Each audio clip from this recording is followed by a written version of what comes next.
शाम जिनकी नए झगड़ों में फसादों में कटी, रात बस खुदकुशी करने के इरादों में कटी। ऐसे कमबख्तों को मरने से बचा लूं तो हंसूं। भारत में रहना है तो भारत से प्यार करो, नहीं इस भारत से मुख मोड़ जाइए। जिस मुल्क के रिवाज रीति नीति हो पसंद, उस मुल्क से ही नेज नाता जोड़ जाइए। एक राजा ने मांग भरी फिर मेरा मस्तक फोड़ दिया। एक राजा ने मांग भरी फिर मेरा मस्तक फोड़ दिया। 5 साल वाला गठबंधन 10 महीने में तोड़ दिया। सुलझा विवाद श्री राम जन्मभूमि वाला, बन रहा मंदिर है जय सिया राम की। नाच नर नारी झूम धरती को चूम चूम, देवगण बोले जय जय अयोध्या धाम की। तुमने गोकुल की गोपियों से अगर क्या बात है। प्रेम का व्याकरण पढ़ा, फर्क नहीं होता है राजा और भिखारी में, दोनों की सांसें काटी हैं समय की तेज कटारी ने। भारत के नौजवानों भारती पुकारती है, भेदभाव छोड़कर साथ साथ आइए। गाँव पे लगी है फिर भारती की लाज, आज सिंहनाद कर सोए राष्ट्र को जगाइए। दोस्तों नमस्कार, मैं डॉक्टर प्रवीण शुक्ल आपको प्रणाम करता हूं। सतमौला कवियों की चौपाल में आपका हार्दिक स्वागत करता हूं। जितना जी में आए खाओ, बस खाते ही खाते जाओ। डरने की क्या बात है जब सतमौला साथ है। टेस्ट है इसका सबसे निराला, हर दिल पर जादू कर डाला। स्वाद स्वाद में जमकर खाया, सतमौला ने खूब बचाया। खाने से डरता है क्या? सतमौला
नमस्कार, सतमौला कवियों की चौपाल में आप सभी दर्शकों का हार्दिक अभिनंदन है, स्वागत है। बड़े ही हर्ष का विषय है। सतमौला कवियों की चौपाल 2004 15 अगस्त से प्रारंभ हुआ, आज 18 वर्ष अपने पूर्ण करने जा रहा है।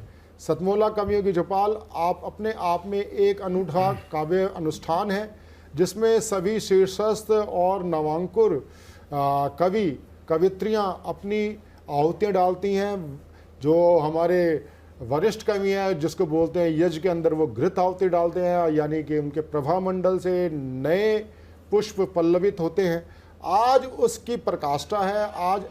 आज हमारे बीच में मैं जिनको आमंत्रित करना चाहता हूँ, वे हैं देश की, जिनको हर समय 24 घंटे इन्हें प्रतिपल जिनको चिंता रहती है, राष्ट्र कैसे हमारा अक्षुण्ण और ऊंचा रहे, विश्व के अंदर तिरंगा के पर कोई आँच ना आ पाए, और देश में हरियाली और बसंत 24 महीने रहे, ऐसी चिंता को व्यक्त करने वाले और राष्ट्र को अपने शरीर के साथ जीने वाले और बलिदान होने की जिनके अंदर प्रकाष्ठा है, और जिनका जो अगर हम उपनाम कहें, हम मनिंदर सिंह बिट्टा तो उनको जानते हैं केवल कभी कभी, लेकिन उनका जो शख्सियत है वो है जिंदा शहीद, जिनके ऊपर इतने बमों से हमले हुए, इसके बावजूद भी आज हमारे बीच में निरंतर हमारे साथ जुड़े हुए हैं। सतमौला कवियों की चौपाल में आप 2 वर्ष पूर्व भी आए थे, और आज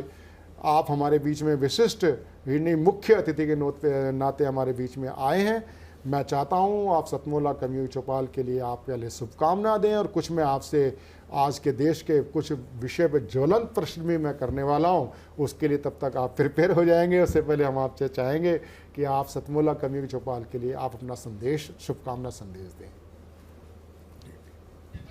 सबसे पहले मैं तो सतमौला का बहुत शुक्रगुजार हूँ, मित्तल साहब का, सबका मैं शुक्रगुजार हूँ कि बार बार आप मुझे आने का मौका देते हैं। और यहाँ आने का मकसद एक होता है, राष्ट्र की विचारधारा, प्रथम राष्ट्र, उसके ऊपर मुझे बुलाया जाता है, तो मैं बड़ा आपका शुक्रगुजार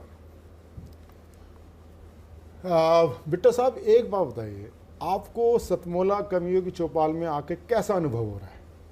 मुझे बड़ा अच्छा अनुभव होता है, क्योंकि कवि आते हैं, और कवि जो है वो राष्ट्र की एक शक्ति और शान और आन बान होते हैं, जो जवानों के अंदर, नई पीढ़ी के अंदर, हमारे जैसे लोगों के अंदर एक राष्ट्रभक्ति का। नमस्कार, सतमौला कवियों की चौपाल में आप सभी दर्शकों का हार्दिक स्वागत है। सतमौला कवियों की चौपाल आपकी अपनी चौपाल। सतमौला कवियों की चौपाल में आज आप के साथ, आप सभी दर्शकों के साथ हम 18 वर्ष पूर्ण करने जा रहे हैं। यानी 15 अगस्त 2004 को प्रारंभ हुआ ये कार्यक्रम आज वयस्क हो चुका है, जिसको भारतीय मतदाता के हिसाब से और भारतीय कानून के हिसाब से बालिग बोला जाता है। तो 18 साल का हो चुका है और 19वें वर्ष में प्रवेश करने जा रहा है। सतमौला कवियों की चौपाल में आज हमारा परम सौभाग्य है कि आज हमारे बीच में उपस्थित है सरदार मनिंदर सिंह बिट्टा जी। बहुत ही सुप्रसिद्ध व्यक्तित्व है, जिनको जिंदा शहीद बोला जाता है। सरदार मनिंदर सिंह बिट्टा जी हमारे साथ हैं। उपस्थित हैं अंतर्राष्ट्रीय ख्याति प्राप्त अंतर्राष्ट्रीय कवि, जो भवानी मैत्री संघ के आप अध्यक्ष हैं। आप संस्कार भारती की दिल्ली के भी आप अध्यक्ष रहे। आपकी 5 से 6 बड़ी विश्वविख्यात पुस्तकें आपकी प्रकाशित हो चुकी हैं। आप कविता में अनूठे कई प्रकार के प्रयोग करने के लिए आप जाने माने जाते हैं। राजेश चेतन जी जो एक चेतना परिवार है, बहुत बड़ा चेतना परिवार चलाते हैं, यानी कि वो मोटिवेशनल स्पीकर हैं।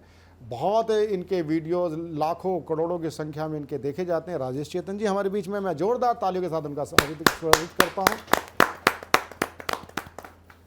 हमारे साथ हैं दिल्ली पुलिस में सहायक पुलिस आयुक्त श्री राजेंद्र कलकल जी। राजेंद्र कलकल जी मोटिवेशनल स्पीकर भी हैं, आप कार्टूनिस्ट भी हैं। आपकी कार्टूनिस्ट, आप एज ए कार्टूनिस्ट आपके कई कार्टून चित्र प्रदर्शनियाँ आपकी लगती रहती हैं।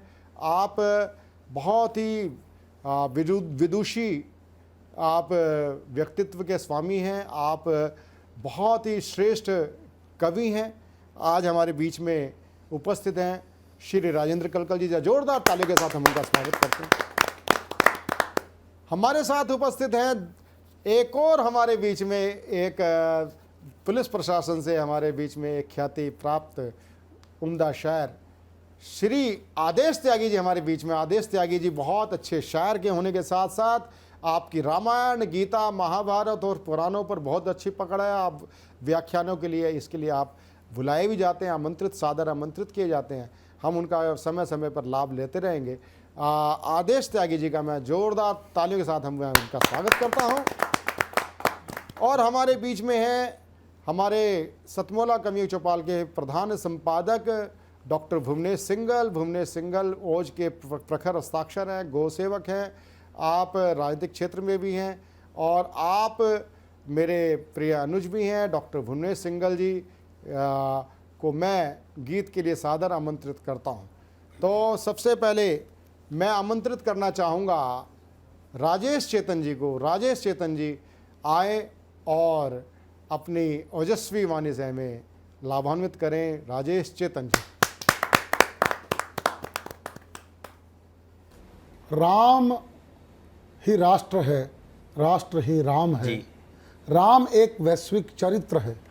इसको समझना हो तो दुनिया का सबसे बड़ा मुस्लिम कंट्री इंडोनेशिया जी, पर जितनी रामलीलाएं इंडोनेशिया में होती है उतनी रामलीलाएं भारत में भी नहीं होती। तो उन कलाकारों से पत्रकारों ने पूछा, तुम तो मुसलमान हो, तुम रामलीला क्यों करते हो? और इंडोनेशिया के कलाकार ने जो उत्तर दिया उससे राम की शक्ति क्या है ये बात समझ में आएगी। उन्होंने उत्तर दिया, हमने धर्म बदला है, पुरखे नहीं बदला। क्या बात, बहुत बढ़िया। तब मैं कविता आपको सुनाता हूँ जी। मेरी कविता का शीर्षक है वनवासी राम। सुनिएगा। माता पिता की आज्ञा का तो केवल एक बहाना था, मातृभूमि की रक्षा करने प्रभु को वन में जाना था। क्या बात, बहुत बढ़िया। तो किसने गंगा तट पर जाकर केवट का सम्मान किया? आरक्षण के नाम पे भारत को आग लगाई गई। पंजाब फूका, राजस्थान फूका, गुजरात फूका। मेरे राम का आरक्षण क्या था मैं बताता हूं जी। किसने गंगा तट पर जाकर केवट का सम्मान किया? ओ निषाद को किसने अपनी मैत्री का वरदान दिया? गिद्धराज को प्रेम प्यार से किसने गले लगाया था? भिलनी के बेरों को किसने भक्ति भाव से खाया था?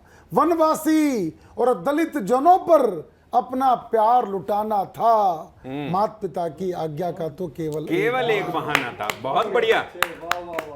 अगर प्यार करना है तुमको राम सियासा प्यार करो। लोग कहते हैं ताजमहल मोहब्बत की निशानी है। मैंने कहा इसमें से मोहब्बत को अलग करो, केवल निशानी बोलो। अगर मोहब्बत होती तो शाहजहां मुमताज के मरने के बाद 3 शादियां कभी नहीं करते। क्या बात। मोहब्बत की कोई निशानी है तो राम सेतु है। राम सेतु। हमारे प्रभु राम ने सीता जी की याद में समुद्र के सीने पर पुल बना दिया।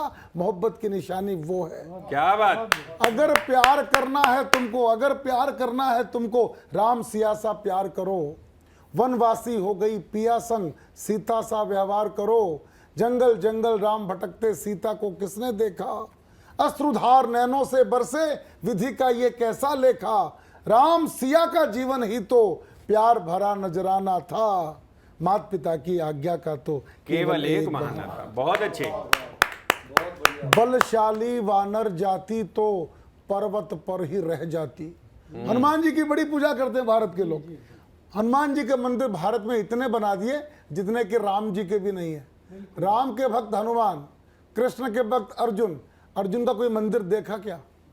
अर्जुन के मंदिर इसलिए नहीं होते, सामने नारायण खड़े हैं, अर्जुन पहचान ही नहीं रहे। भगवान ने दिव्य दृष्टि दी, नहीं पहचाना। गीता सुना दी, नहीं पहचाना। आखिर भगवान ने अपना दिव्य रूप जब दिखाया तब अर्जुन को पता लगा सामने वाले पिताजी हैं। हनुमान जी को पहले दिन ही पता सामने वाले पिताजी हैं। बहुत बढ़िया। हनुमान को समझना हो तो एक लाइन में समझना। हनुमान का मतलब भारतीय सेना। हनुमान का मतलब क्या? सूचना मिली, सोचना बंद। हनुमान जी हो जाओगे। क्या बात। बलशाली वानर जाति तो पर्वत पर ही रह जाती। बाली के अत्याचारों को शायद चुप ही सह जाती।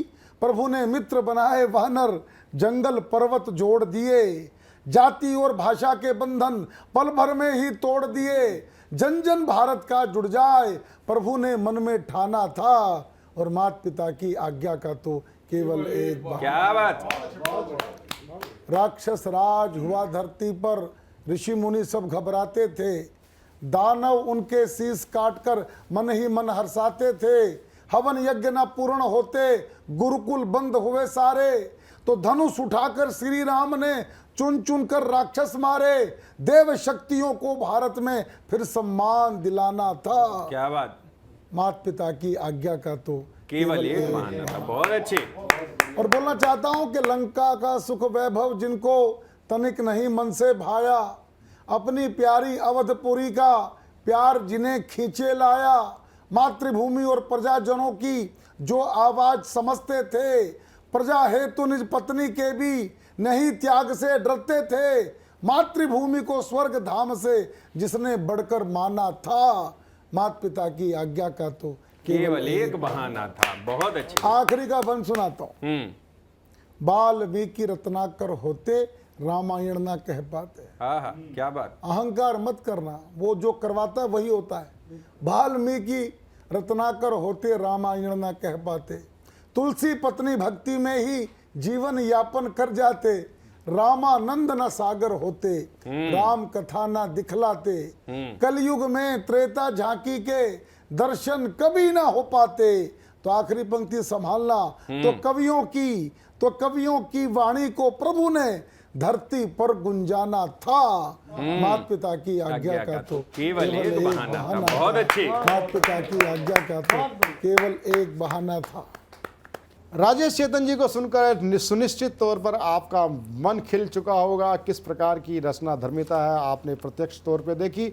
अब मैं जिनको आमंत्रित करना चाहता हूं वो होते हैं श्री राजेंद्र कलकल जी के लिए मैं दो पंक्तियां निवेदित करना चाहूँगा कि लो चलन बद चलन हो गया, खत्म घर का अमन हो गया, प्यार ममता भरा आंगना, आज संसद भवन हो गया, आज संसद भवन हो गया। राजेंद्र कलकल जी। पहले कुछ दोहे पढ़ देता हूँ, बाद में एक गजल सुना दूंगा। बहुत बहुत स्वागत है जी। समझाने के बाद भी छोड़ गया वो साथ, समझाने के बाद भी छोड़ गया वो साथ, सबको लगती है सही अपनी अपनी बात। क्या बात है। सबको लगती है सही अपनी अपनी बात। बहुत बढ़िया। आगे देखिए, गहराई का हो कहाँ सूरत से अंदाज, गहराई का हो कहाँ सूरत से अंदाज, हर इंसान में है छिपे जाने कितने राज। हर इंसान में है छिपे जाने कितने राज। क्या कहने। बहुत बढ़िया। और दौलत रहा बटोरता अपनों से मुंह मोड़, दौलत रहा बटोरता अपनों से मुंह मोड़, चल देगा वो एक दिन यही खिलौने छोड़। चल देगा वो एक क्या दिन बात है कलकल साहब, यही खिलौने छोड़। बहुत सुंदर बहुत सुंदर बहुत सुंदर। माँ के ऊपर 3 दोहे लिखे हैं। अभी स्वागत है, बहुत स्वागत। मदर्स डे कुछ समय पहले गया था। रिश्ते वो रहते नहीं एक वक्त के बाद, रिश्ते वो रहते नहीं एक वक्त के बाद, नहीं बदलती माँ कभी क्यों बदले औलाद। नहीं बदलती माँ कभी क्यों बदले औलाद। एक माँ की पीड़ा भला अब समझेगा कौन, एक माँ की पीड़ा भला अब समझेगा कौन, बेटा मिलता भी नहीं उठाता फोन।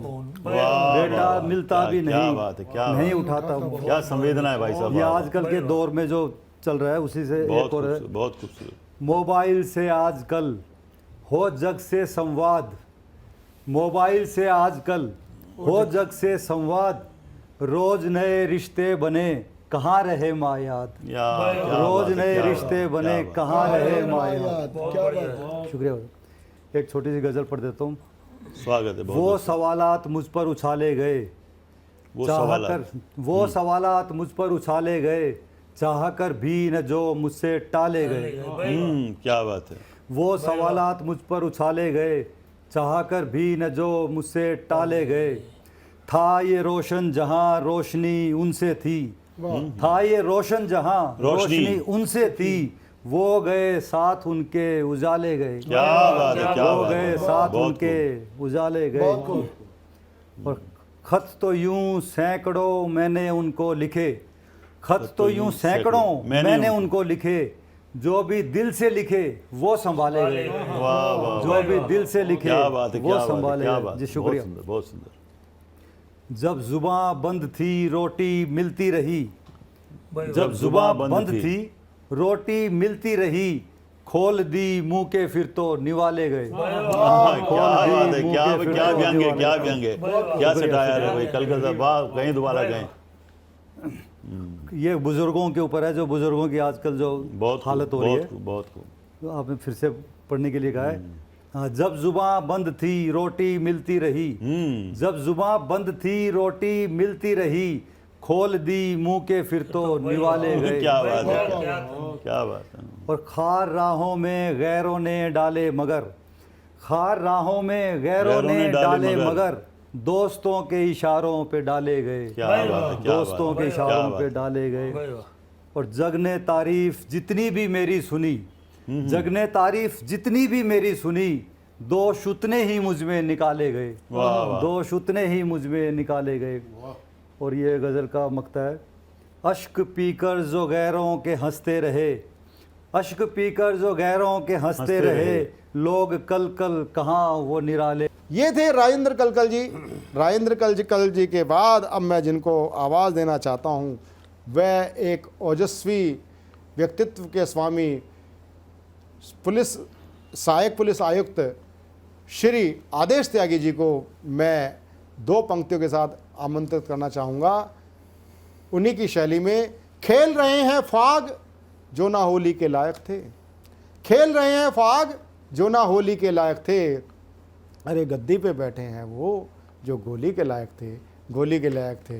तो जो गोली की विभाषा समझाते हैं और लाठी की भाषा भी समझाते हैं और शब्दों की भाषा मर्यादा समझाते हैं, ऐसे आदेश त्यागी जी को मैं आमंत्रित करता हूँ।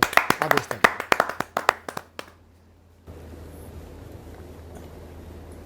देखिए, आज़ादी का अमृत महोत्सव चल रहा है और अब तो घर घर तिरंगा वाली बात हो गई है।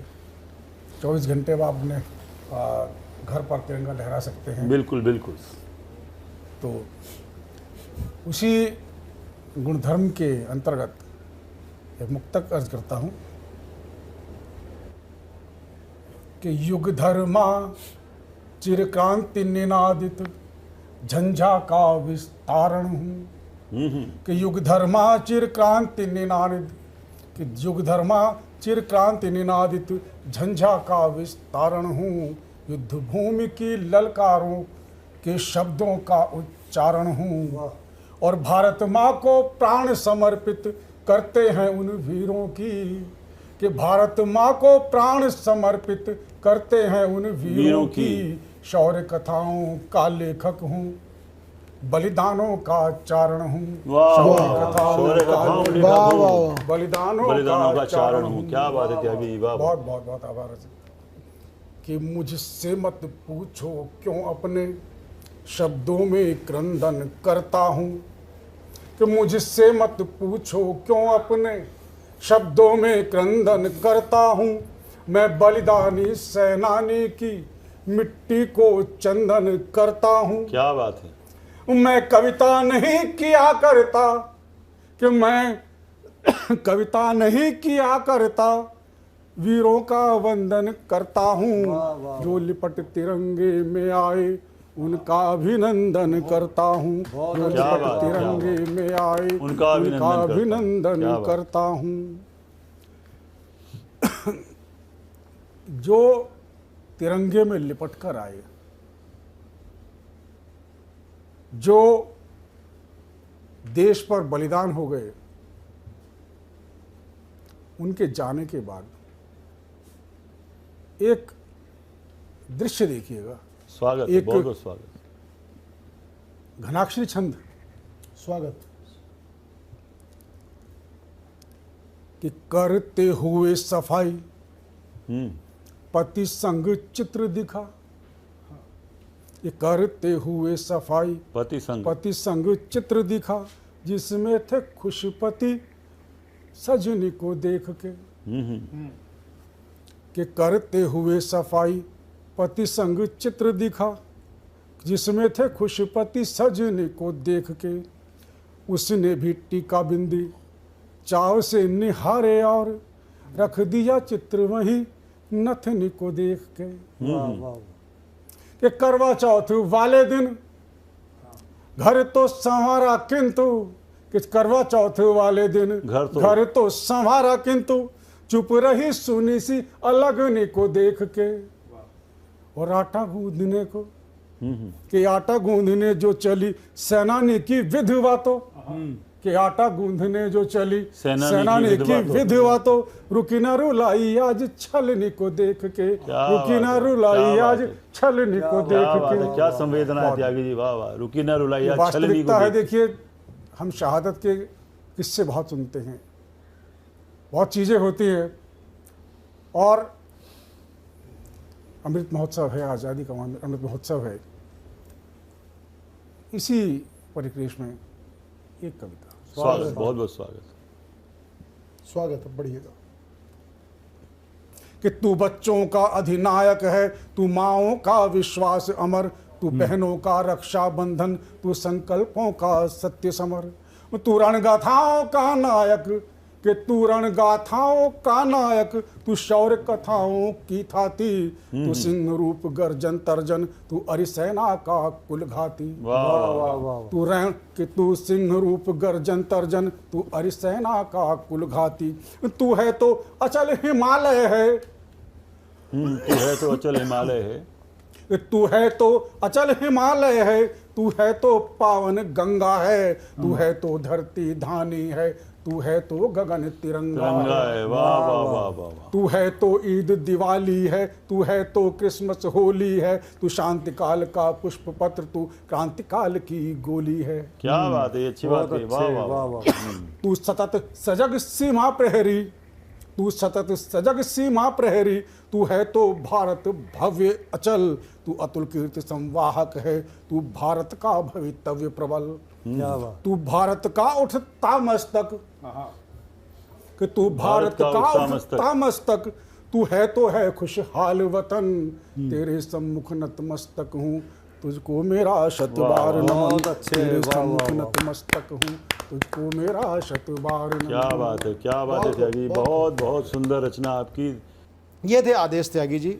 अभी लेते हैं एक छोटा सा अल्प विराम। अल्प विराम के बाद मिलते हैं फिर एक छोटे से कमर्शियल ब्रेक के बाद सतमोला कवि की चौपाल में। सीएम साहब, हमारे 30 विधायक अपोजिशन पार्टी में चले गए, अब आप सीएम नहीं रहे। सतमोला।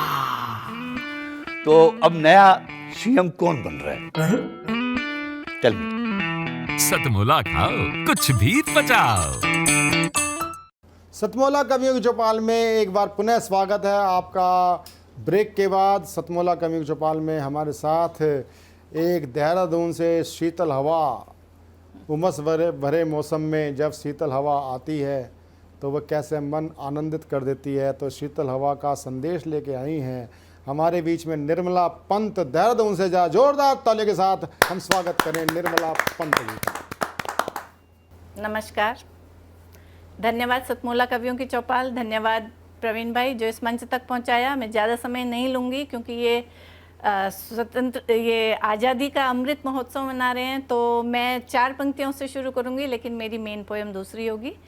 और इतना ही कहूँगी कि ये तिरंगा हमारी आन बान और शान है, ये तिरंगा हमारी आन बान और शान है, पर जब जब ये तिरंगा लहराता है वक्त मुझे मेरे दोनों शहीद भाइयों की याद दिलाता है। इसलिए ये कविता ना पढ़ के मैं दूसरी कविता पढ़ूंगी। और मेरी कविता है हाय बीबी। अक्सर आपने सबको बहुत सारे व्यंग करते सुना होगा, और एक नारी होने के नाते सीधी कविता मेरे मन में आया कि मैं भी कुछ पूछूं। तो मेरी कविता इस प्रकार है। क्या कोई आज मुझे यहाँ एक बात बता सकता है? क्या कोई आज मुझे यहाँ एक बात बता सकता है कि आखिर इन पुरुषों का हम महिलाओं पर व्यंग करके मन नहीं थकता है? क्या इन पुरुषों का हम महिलाओं पर व्यंग करके मन नहीं थकता है? ये जितने भी पुरुष हैं, ये जितने भी पुरुष हैं, ये जो अपनी बीवियों पर व्यंग कसते हैं, कहीं ना कहीं उनके प्राण सिर्फ और सिर्फ अपनी बीवियों पर ही बसते हैं। बहुत अच्छा। और हाँ, ये खास किस्म के पुरुष होते हैं। और हाँ, ये खास किस्म के पुरुष होते हैं जो दिखावा तो बिन बीबी खुश होने का करते हैं, परंतु वास्तविकता ये है कि उनके बिन हर पल आहें भरते हैं। बहुत अच्छा, बहुत। ये हर बात पर बीबी पर जुमला कसते हैं, ये हर बात पर बीबी पर जुमला कसते हैं, जुमला कहते हैं, जैसे बीबी न हो किसी तानाशाह का अत्याचार सहते हैं। तो मेरे मन में एक प्रश्न आया, क्या वाकई ये सताए गए पुरुषों का वर्ग होता होगा? क्या वाकई ये सताए गए पुरुषों का वर्ग होता होगा? अगर हाँ, तो इनका घर तो बिन बीबी स्वर्ग होता होगा। इनके घरों में शायद इनकी एक नहीं चलती, ऐसा मुझे लगता है इतना व्यंग सुनने के बाद। शायद इनके घरों में इनकी एक नहीं चलती, पर सच तो ये है कि बिन बीबी इनकी दाल भी नहीं गलती। बहुत अच्छा। ये बिन सोचे समझे हर बात पर बीबी को के खिलाफ बोलते हैं। ये बिन सोचे समझे हर बात पर बीबी के खिलाफ बोलते हैं और दुनिया की बुरी से बुरी और खतरनाक चीज से उसे तोलते हैं। साहब, ये तुलना, ये बातें कहीं ना कहीं उसके मन में जहर घोलती हैं। समझिए कि ये बातें, ये तुलना कहीं ना कहीं उसके मन में जहर घोलती हैं, पर क्या करे, चुप रहती है, कुछ नहीं बोलती है। क्या वाकई बीबी इस बेवजह हंसी का पात्र है? मेरे मन में बहुत बार ये प्रश्न आता है कि क्या वाकई बीबी इस बेवजह हंसी का पात्र है, या फिर सिर्फ और सिर्फ एक पुरुष की आत्म संतुष्टि का साधन मात्र है? अच्छा ठीक है, अच्छा बुरा तो हर जगह होता है, हर सिक्के के दो पहलू होते हैं। देखिए, अच्छा बुरा तो हर जगह होता है, तो फिर बीबी के लिए सिर्फ और सिर्फ बुरा क्यों बोलते हो? देखिए, अच्छा बुरा तो हर जगह होता है, तो फिर बीबी के लिए सिर्फ और सिर्फ बुरा क्यों बोलते हो? बीबी शब्द का मजाक बनाकर हर किसी को उसी तराजू में क्यों तोलते हो? उस पर व्यंग के तीर चला के आप रह कैसे लेते हैं? ये बात भी मैं सोचती हूँ कि उस पर व्यंग के तीर चला के आप रह कैसे लेते हैं? बनाकर तो अर्धांगिनी लाए थे और किसी से भी तुलना कर देते हैं। दहाड़ते तो शेर की तरह हैं आप, दहाड़ते तो शेर की तरह हैं, मगर छवि भीगी बिल्ली की बताते हो। दहाड़ते तो शेर की तरह हो, मगर छवि भीगी बिल्ली सी बताते हो। सताते खुद हो साहब, और हर वक्त सताए गए हो, बस यही जताते हो। सच कहूँ तो बचपन से अब तक मैंने एक पुरुष प्रधान समाज देखा है, जहाँ नारी पहले पिता, फिर भाइयों, कभी पति, कभी बेटों और कभी समाज की, उसके लिए बस रेखा ही रेखा है। हर बात पर व्यंग करके उसका मजाक बनाकर रख दिया है। हर बात पर व्यंग करके उसका मजाक बनाकर रख दिया है। उसने बीवी बनकर आखिर क्या गुनाह कर दिया है? उसने बीवी बनकर आखिर क्या गुनाह कर दिया है? धन्यवाद। ये थे निर्मला पंत देहरादून से। बहुत अच्छी इन्होंने एक विचारणीय व्यंग किस प्रकार के होने चाहिए उसके ऊपर बात करी। अब मैं आमंत्रित करता हूँ ओज से ओतप्रोत, ओज की एक कविता हमारे बीच में श्रेष्ठ गीतकार अवधेश तिवारी जी दिल्ली से ही हैं, जहाँ जोरदार ताली के साथ हम स्वागत करें अवधेश तिवारी जी का। नमस्कार, मैं डॉक्टर अवधेश तिवारी भावुक, नई दिल्ली से। आज़ादी का अमृत महोत्सव हम सब उल्लास के साथ मना रहे हैं। अमर शहीद चंद्रशेखर आज़ाद जी के भावों को अपने शब्दों में पिरोते हुए कुछ पंक्तियां निवेदित हैं कि जुल्मों सितम को अब नहीं हम और सहेंगे, जुल्मों सितम को अब नहीं हम और सहेंगे, भावुक वतन के वास्ते ही प्राण तजेंगे, जब तक रहेंगे जिंदा 100 बार कहेंगे, आजाद थे आजाद हैं आजाद रहेंगे, आजाद थे आजाद हैं आजाद रहेंगे। अपने राष्ट्रीय ध्वज तिरंगे के लिए कुछ पंक्तियां निवेदित हैं। 3 रंग का अपना तिरंगा, स्वच्छ पवित्र है जैसे गंगा। अपना तिरंगा जान से प्यारा, हम सबकी आंखों का तारा। अपना तिरंगा जान से प्यारा, हम सबकी आंखों का तारा। केसरिया की अपनी कहानी, इसको कहते रंग बलिदानी। केसरिया की अपनी कहानी, इसको कहते रंग बलिदानी। कुर्बानी की राह दिखाए, जाने ये भूमंडल सारा। अपना तिरंगा जान से प्यारा, हम सबकी आंखों का तारा। श्वेत रंग हमको बतलाता, शांति हमारा ध्येय हो भ्राता। मानवता को रहो समर्पित, द्वेष भाव का तोड़ो कारा। अपना तिरंगा जान से प्यारा, हम सबकी आंखों का तारा।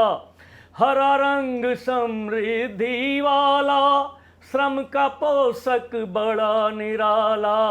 हरा रंग समृद्धि वाला, श्रम का पोषक बड़ा निराला। सारा देश खुशहाल बना दे, तब होगा प्रणपूर्ण हमारा। अपना तिरंगा जान से प्यारा, हम सबकी आंखों का तारा। सौर चक्र का अलग विधान, सौर चक्र का अलग विधान। वीरों का है यही निशान। सदा बढ़ो उन्नति पथ पर, आशा करता देश हमारा। अपना तिरंगा जान से प्यारा, हम सबकी आंखों का तारा। अपना तिरंगा जान से प्यारा, हम सबकी आंखों का तारा। बहुत बहुत धन्यवाद, नमस्कार। ये थे अवधेश तिवारी जी। अवधेश तिवारी जी, आपका बहुत बहुत आभार। आपकी एक श्रेष्ठ रचना हमें प्राप्त हुई, हमें इस कार्यक्रम को। और अब बढ़ते हैं अगले कवि की ओर। अवधेश तिवारी जी के बाद अब मैं जिस एक मशहूर शायर को मैं प्रस्तुत करने जा रहा हूँ, उनके बारे में 2 पंक्तियाँ मुझे अपने पिताजी की ही ध्यान आ रही हैं। कहूँ क्या किस तरह से ज़िंदगी को जी लिया मैंने, कहूँ क्या किस तरह से ज़िंदगी को जी लिया मैंने। चुभन सुई घुटन धागा, लबों को सी लिया मैंने, लबों को सी लिया मैंने। क्या बात। अरुण साई बाबा जी। सबसे पहले जो है मैं कुछ रूमानी क़तात पढ़ रहा हूँ, देखिएगा। कसमसाती हूँ मैं, तिल मिलाती हूँ मैं, क्या कहना। और कितना ही गुस्सा जताती हूँ मैं। जोर पूरा मगर तब लगाती नहीं, जोर पूरा मगर तब लगाती नहीं। जब कलाई को उससे छुड़ाती हूँ मैं, जब कलाई को उससे छुड़ाती हूँ मैं। और देखें, ये भी रूमानी कथा है। चूमता है मुझे, पैर छूता है वो, और उससे कई तोहफे पाती हूँ मैं। है मज़ा इतना उसके मनाने में के, है मज़ा इतना उसके मनाने में के बेवजह भी कभी रूठ जाती हूँ मैं, बेवजह भी कभी रूठ जाती हूँ मैं। क्या कहना। और देखिए, इस वजह से बहुत गम उठाती थी वो, इस तरह से मुझे तोहफा लाती थी वो, चंद पैसे ही माँ उसको देती थी पर चंद पैसे ही माँ नीचे करो उसको देती थी पर मेरी खातिर इन्हें भी बचाती थी वो, मेरी खातिर इन्हें भी बचाती थी वो। और देखें, ये आपको ज़रूर पसंद आएगा।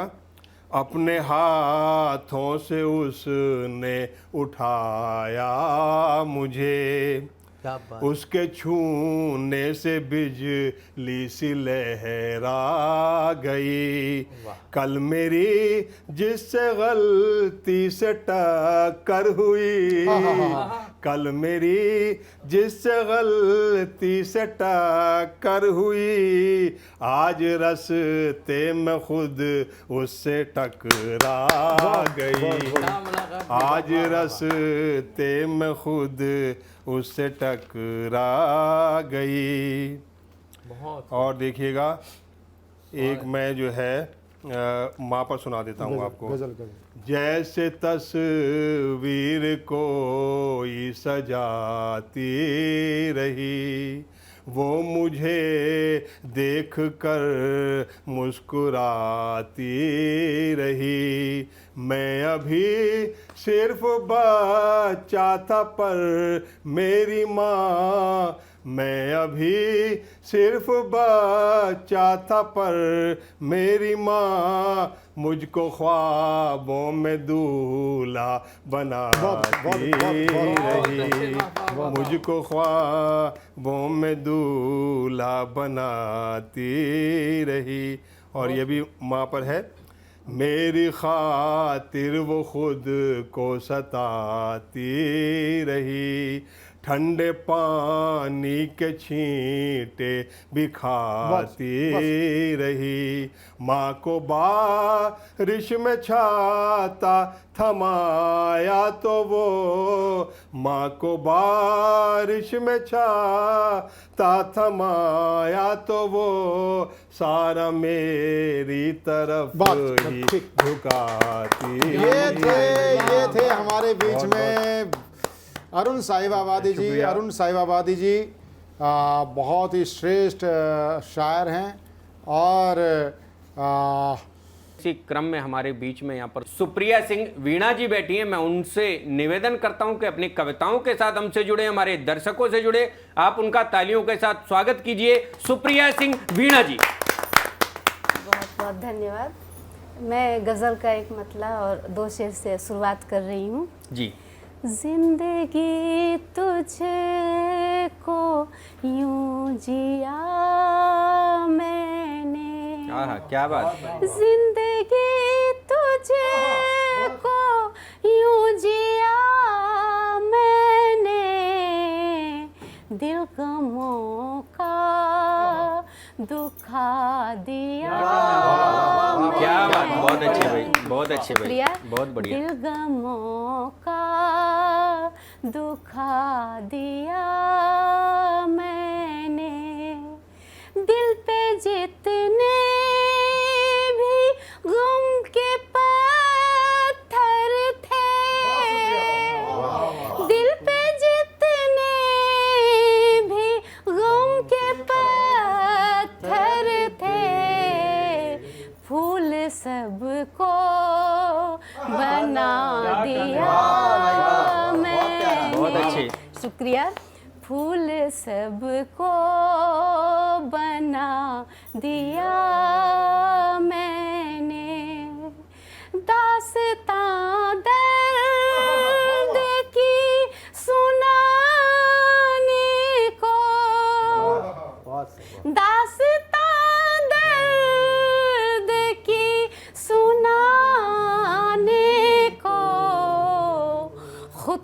शायर बना लिया बहुत अच्छे। हमने, खुद को शायर बना लिया हमने। बहुत अच्छी बहुत बहुत धन्यवाद। और एक मुकम्मल गजल सुना रही हूँ।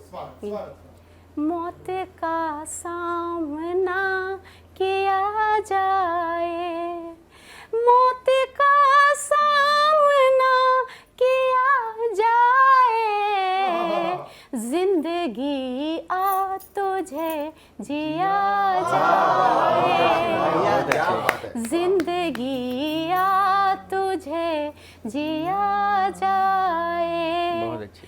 कब तलक छाँव में कयाम करें, कब तलक छाँव में कयाम करें, धूप को हम सफर किया जाए, धूप को हम सफर किया जाए।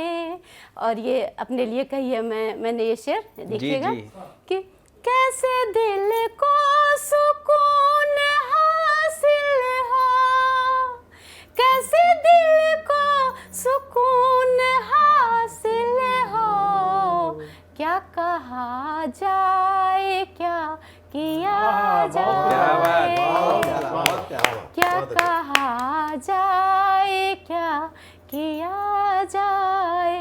और ऐसी स्थिति में जब मन में विद्रोह आता है तब एक शेर आया कि वो जो औरों को दर्द देते हैं, वो जो औरों को दर्द देते हैं, दर्द उनको भी कुछ दिया जाए।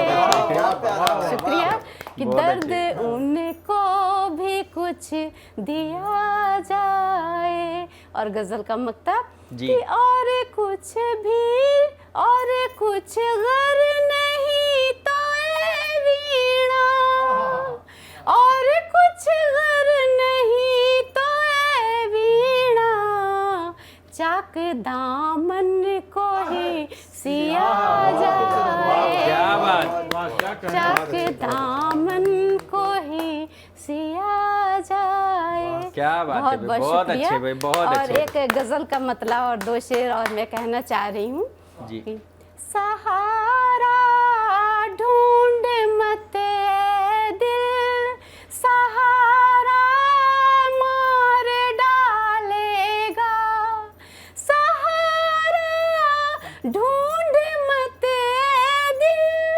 सहारा मार डालेगा, भंवर से बच भी निकला तो किनारा बहुत अच्छे भाई, बहुत बढ़िया, बहुत अच्छे। भंवर से बच भी निकला तो किनारा मार डालेगा। एक मतलब और एक शेर कहना चाह रही हूँ कि भावना में बनावट नहीं चाहिए, भावना में बनावट नहीं चाहिए, मन में कोई मिलावट नहीं चाहिए, बहुत अच्छे भाई। मन में कोई मिलावट नहीं चाहिए, कश्मकश में जली, कश्मकश में जली, कश्मकश में जली जिंदगी आज तक, अब मुझे कुछ सजावट नहीं चाहिए, अब मुझे कुछ सजावट नहीं चाहिए, हाथ थामे रहो, हाथ थामे रहो, हाथ थामे रहो तुम यूं ही सदा, अब मुझे कुछ बनावट नहीं चाहिए। बहुत अच्छे, बहुत अच्छे। अब मुझे कुछ बनावट नहीं चाहिए। शुक्रिया, बहुत बहुत अच्छे, धन्यवाद। बहुत अच्छे। इनके बाद अब मैं जिनको आमंत्रित करना चाहूँगा वो होते हैं हमारे बीच में, शामली से हमारे बीच में पधारे हैं वसीम झंझानवी जी। वसीम झंझानवी जी बहुत अच्छे शायर हैं और शामली एक ऐसा क्षेत्र है जहाँ पर गुड़ की बड़ी खुशबू उड़ती उड़ती आती है। मुझे ऐसी आशा है कि आपकी गज़लों में भी गुड़ की महक होगी। जोरदार ताली के साथ उनसे। नाज़रीन आदाब, नमस्कार। कवियों की चौपाल में आज मैं वसीम झंझानवी शामली उत्तर प्रदेश से आदरणीय प्रवीण जी का मैं आभारी हूँ और तोमर जी का शुक्रिया अदा करता हूँ। यहाँ से बात शुरू करता हूँ। कहता हूँ कि हिंदू मुस्लिम का ये दुलारा लगता है, हिंदू मुस्लिम का ये दुलारा लगता है, हिंदू मुस्लिम का ये दुलारा लगता है, हमको तिरंगा जान से प्यारा लगता है, हमको तिरंगा जान से प्यारा लगता है, हमको तिरंगा जान से प्यारा लगता है। सरहद के उस पार भला हम क्यों जाएं, सरहद के उस पार भला हम क्यों जाएं, सरहद के उस पार भला हम क्यों जाएं, हिंद का जर्रा जर्रा प्यारा लगता है, हिंद का जर्रा जर्रा प्यारा लगता है। बहुत शुक्रिया हाज़रीन महफिल। मेरे हिंदुस्तान की खूबसूरती, छोटी सी एक कविता मैं कहता हूँ कि हम मेरा मशवरा है मोहब्बत करो तुम, मेरा मशवरा है मोहब्बत करो तुम, हसीनों के दिल पे हुकूमत करो तुम, जो होगी मोहब्बत तो चाहत भी होगी, लबों पर तुम्हारे सदाकत भी होगी, मोहब्बत से खिलती है कलियाँ वफ़ा की, मोहब्बत से बढ़ती है अज़मत हया की, मोहब्बत से होती है दुनिया मुनव्वर, मोहब्बत है जीने का अनमोल ज़ेवर, मोहब्बत का अगर ये ख़जाना ना होता, ये दुनिया ना होती, ज़माना ना होता, जवां दो दिलों की तमन्ना हुई है, मोहब्बत से पैदा ये दुनिया हुई है, कभी भी ना इससे बगावत करो तुम, मोहब्बत की दिल से हिफाजत करो तुम, हसीनों के दिल पे हुकूमत करो तुम, मेरा मशवरा है मोहब्बत करो तुम, मेरा मशवरा है मोहब्बत करो तुम। बहुत शुक्रिया। कहता हूँ कि मोहब्बत से फूलों पे आई जवानी, मोहब्बत से बनती है दिल की कहानी, मोहब्बत के जलवे लुटा दो यहाँ पर, वफ़ाओं के दीपक जला दो यहाँ पर, तराना मोहब्बत का ज़िंदा रहेगा, फसाना मोहब्बत का ज़िंदा रहेगा, है कायम मोहब्बत से क़िस्से वफ़ा के, मोहब्बत से रोशन है रिश्ते हया के, है कायम मोहब्बत से क़िस्से वफ़ा के, मोहब्बत से रोशन है रिश्ते हया के, मोहब्बत से दीवाने मिलते रहेंगे, ये गुल ज़िंदगानी में खिलते रहेंगे, जवां हो गए हो शरारत करो तुम, जवां हो गए हो शरारत करो तुम, मोहब्बत पे अपनी इनायत करो तुम, हसीनों के दिल पे हुकूमत करो तुम, मेरा मशवरा है मोहब्बत करो तुम, मेरा मशवरा है मोहब्बत करो तुम। और एक बंद और एक एक गीत का पढ़ के अपनी जगह लेता हूँ। कहता हूँ कि गुजारिश तुमसे है ये यार, गिरा कर नफरत की दीवार, मोहब्बत कर लेना है, मोहब्बत कर लेना, गुजारिश तुमसे है ये यार, गिरा कर नफरत की दीवार, मोहब्बत कर लेना है, मोहब्बत कर लेना।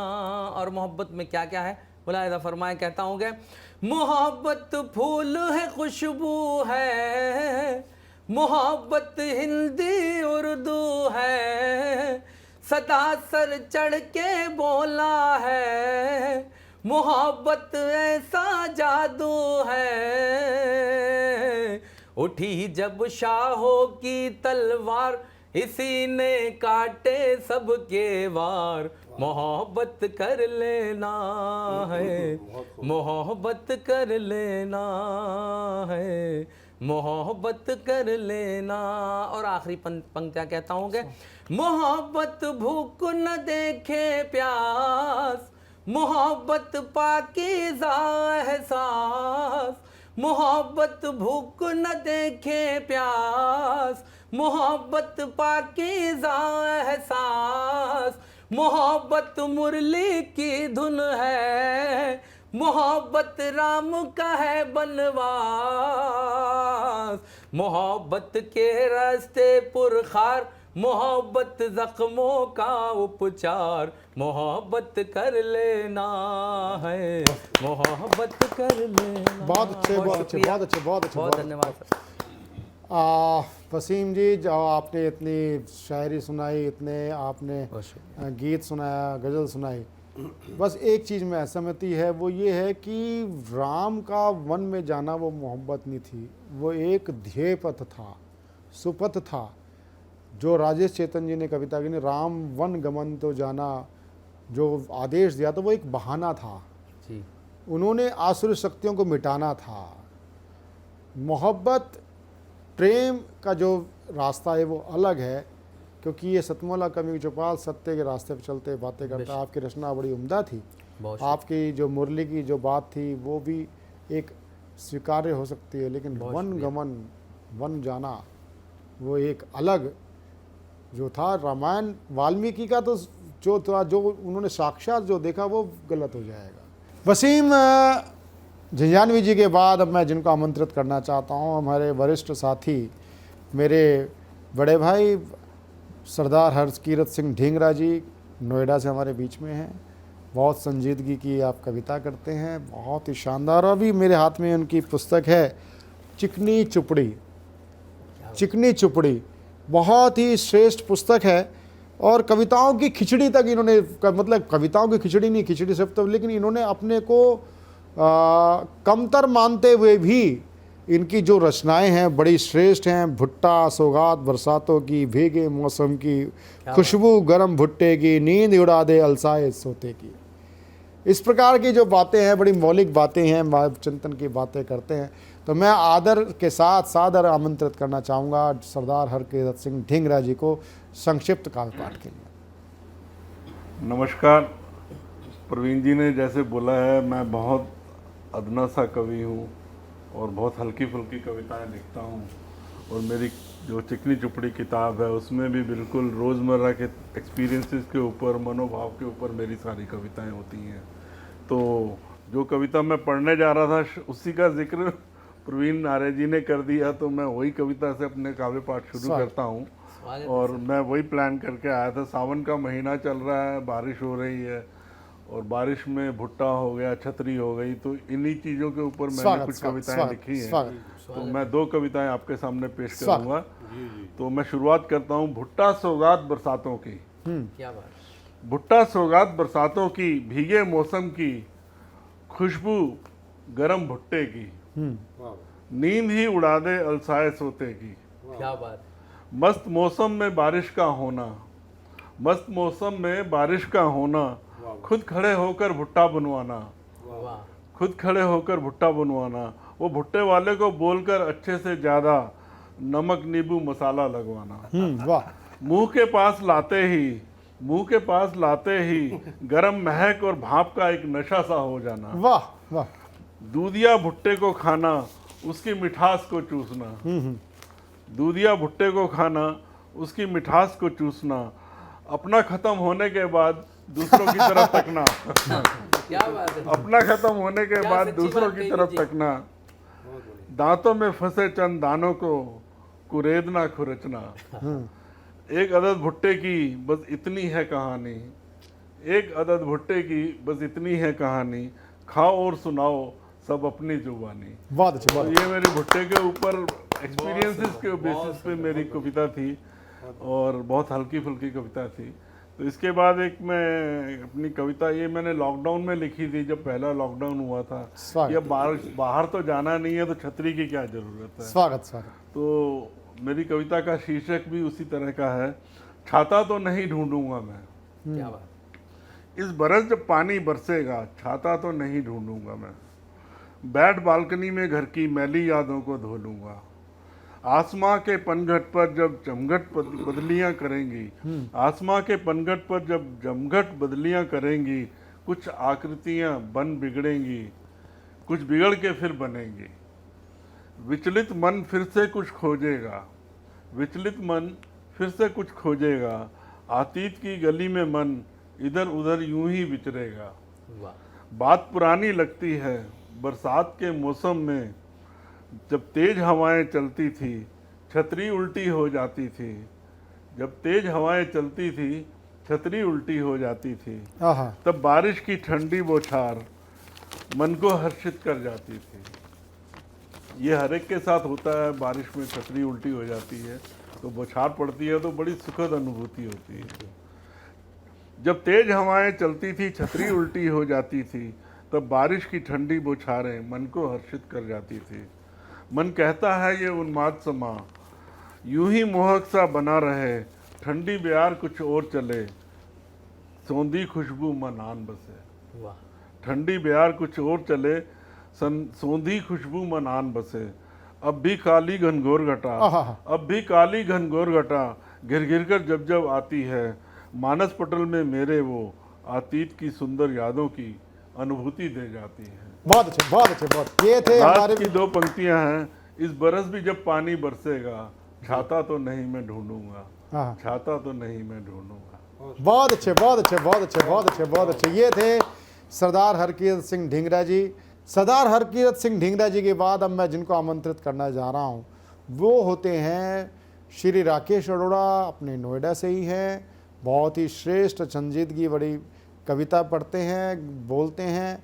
और सबसे बड़ी बात है कि अभी निर्मला पंत जी ने जो कविता पढ़ी थी पत्नी के ऊपर, उनके अंतर रेखा जो खींची थी, एक दूसरी रेखा खींचने का प्रयास कर रहे हैं श्री राकेश अरोड़ा जी।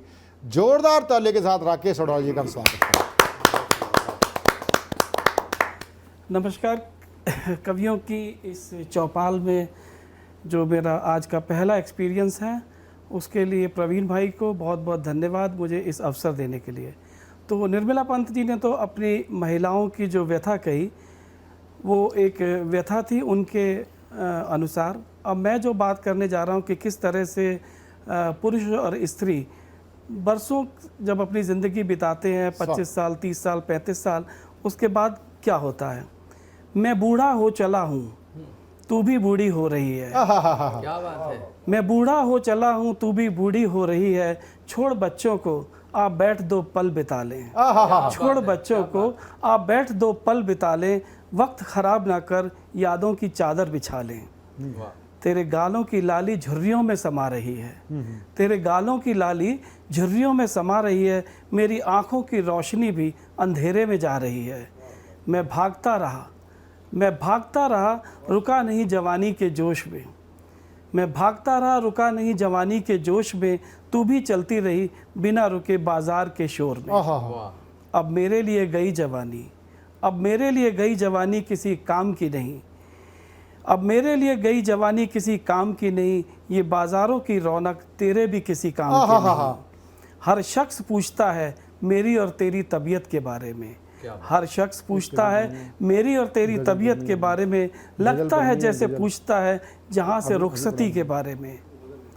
आप बैठ मेरे पास, आप बैठ मेरे पास, मुझको फिर तुझसे गर्माहट मिलेगी। आप बैठ मेरे पास, मुझको फिर तुझसे गर्माहट मिलेगी।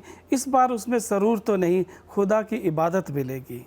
आप बैठ, दोहरा लें फिर से कुछ गिले शिकवे ज़िंदगी के।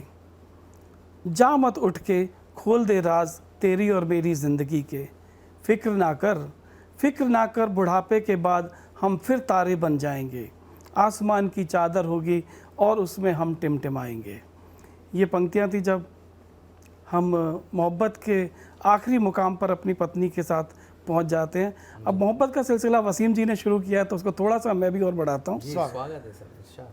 मोहब्बत को समझने की हर कोई दावेदारी करता है। क्या बात। मोहब्बत को समझने की हर कोई दावेदारी करता है।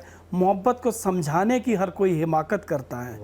मोहब्बत को करने की हर कोई वकालत करता है। मोहब्बत को करने में हर कोई किफ़ायत करता है। मोहब्बत दीवानगी नहीं, मोहब्बत दीवानगी नहीं, खुदा की बख्शी नियामत है। क्या बात। मोहब्बत इबादत नहीं, ये गरूर की कयामत है। मोहब्बत की कोई हद नहीं, इसकी कोई सरहद भी नहीं। मोहब्बत की कोई हद नहीं, इसकी कोई सरहद भी नहीं। मोहब्बत कोई मजहब नहीं, इसका कोई आका भी नहीं। मोहब्बत के खेल में जिस्म और दिमाग का कोई काम नहीं। मोहब्बत के खेल में जिस्म और दिमाग का कोई काम नहीं। मोहब्बत में रूह के साथ रूहानी होना कोई बड़ी बात नहीं। मोहब्बत के नाम पर जान लेना और जान देना गवारा नहीं। मोहब्बत के नाम पर मजहब और जात का बंटवारा भी नहीं। मोहब्बत दो तरफा नहीं होती, गर होती तो फूल खुशबू ना देता। मोहब्बत में उम्मीद नहीं होती।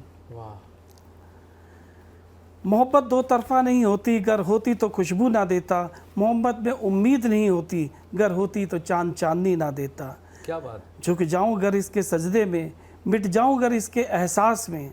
मिल जाएगा मुझे रास्ता, खुल जाएगा मेरा किस्सा उसके प्यार में। मोहब्बत की राह पर चल तो सही, मोहब्बत की राह पर चल तो सही, वापसी का कोई काम नहीं। मोहब्बत में सांसें ले तो सही, या क़यामत का कोई नाम नहीं। तू ना हो तेरी खुशबू बिखर जाएगी, तेरा एहसास सबको हो जाएगा। तेरी याद में आँख भी नम हो जाएगी, तेरा प्यार तो परवान चढ़ जाएगा। खुदा भी लग जाएगा तेरी ताजपोशी में, खुदा भी लग जाएगा तेरी ताजपोशी में, कि तेरे जैसा शख्स कहाँ। शख्सियत तेरी मिट जाएगी खुदा में, फिर तू कहाँ और वो कहाँ। Thank you. ये थे राकेश अरोड़ा जी। सतमोला कवियों की चौपाल में आपका स्वागत मैं सबका पहले कर ही चुका था। सतमोला कवियों की चौपाल में ये बहुत ही हमारे लिए सौभाग्य का विषय रहा कि श्रेष्ठ कवि हमारे बीच में रहे। और सतमोला कवियों की चौपाल का ये जो आप निरंतर प्रवाह देख रहे हैं, ये ऐसे ही चलता रहेगा। यदि आप का हमें सहयोग मिले, आप स्वेच्छा से यदि आप हमारे सतमोला कवियों की चौपाल में आजीवन सदस्य बनना चाहते हैं, तो आप हमें कॉल कर सकते हैं 9711182183। स्क्रॉल पे, टीवी स्क्रॉल पे चल रहे नंबर 9711182183। सतमोला कवियों की चौपाल में अगले रविवार फिर मिलते हैं ज्येष्ठ और श्रेष्ठ कवियों के साथ। नमस्कार। हमारे बीच में अनिल मित्तल जी हैं, आप शुभकामना संदेश दें सतमोला कवियों की चौपाल। नमस्कार, मैं अनिल मित्तल, चेयरमैन सतमोला ग्रुप। सतमोला कवियों की चौपाल के सभी दर्शकों का बहुत बहुत स्वागत करता हूं। और आज बड़ा खुशी का मौका है कि आज सतमोला कवियों की चौपाल में आदरणीय महेंद्र सिंह बिट्टा जी आए हैं। उनका आशीर्वाद मिला हमारे को, तो बहुत सौभाग्य की बात है आज। और अगले महीने 15 अगस्त को हम लोग अपने 18 वर्ष पूरे कर रहे हैं सतमोला कवियों की चौपाल के। तो ये बहुत मतलब मेरे लिए तो एक विश्वास नहीं होता मेरे को कि जब मैं 18 साल पहले सतमोला में से जुड़ा कवियों की चौपाल से, तो ये सफ़र इतना लंबा जाएगा। लेकिन परवीन आर्य की मेहनत से और लगन से ये सब पॉसिबल हो पाया। और सतमोला परिवार बहुत जुड़ कर इसके साथ खुश है कि देश के नए नए कवियों को इस प्लेटफॉर्म पे मौका मिलता है।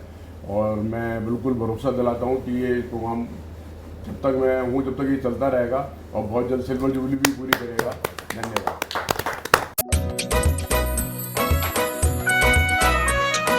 हर पल मस्ती और रंगीन विद सतमोला नमकीन, इससे बेटर है नथिंग। सतमोला नमकीन डिफरेंट टेस्ट है बेमिसाल, पनीर भुजिया भी कमाल। इसके टेस्ट के सब शौकीन, हाँ सतमोला नमकीन। सतमोला स्वीट्स एंड नमकीन, इससे बेटर है नथिंग। हाँ सतमोला नमकीन।